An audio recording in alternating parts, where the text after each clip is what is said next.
Shalom, jemaat yang dikasihi oleh Tuhan.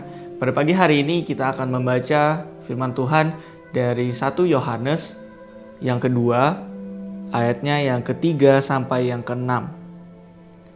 Dan inilah tandanya, bahwa kita mengenal Allah, yaitu jikalau kita menuruti perintah-perintahnya. Barang siapa berkata, "Aku mengenal Dia," tetapi ia tidak menuruti perintahnya, ia adalah seorang pendusta, dan di dalamnya tidak ada kebenaran. Tetapi barang siapa menuruti firman-Nya, di dalam orang itu sungguh sudah sempurna kasih Allah. Dengan itulah kita ketahui bahwa kita ada di dalam Dia. Barang siapa mengatakan bahwa ia ada di dalam Dia, ia wajib hidup sama seperti Kristus telah hidup.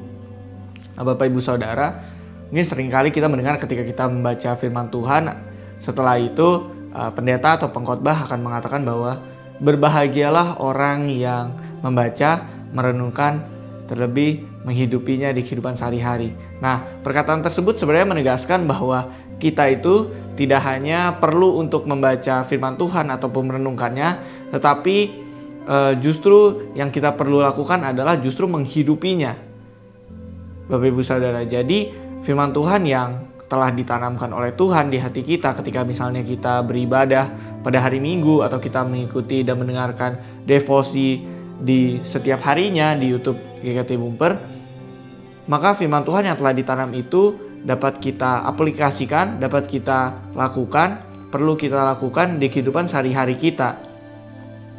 Karena itulah tandanya kita mengenal Allah, kita mengikuti perintah-perintah Tuhan yang sudah kita dengar dan sudah kita ketahui. Bahkan dikatakan bahwa barang siapa mengatakan bahwa ia ada di dalam Dia, ia wajib hidup sama seperti Kristus telah hidup. Ketika kita berkata, "Iya, Tuhan ada beserta dengan saya, Roh Kudus sudah dicurahkan dalam hati saya," maka kita sebenarnya seharusnya hidup seperti Kristus telah hidup, yaitu memberitakan Injil, mengajar pengajaran-pengajaran yang benar, ada buah roh yang kita lakukan di kehidupan sehari-hari kita, di lingkungan pekerjaan kita, sekolah kita, gereja kita, dan sebagainya.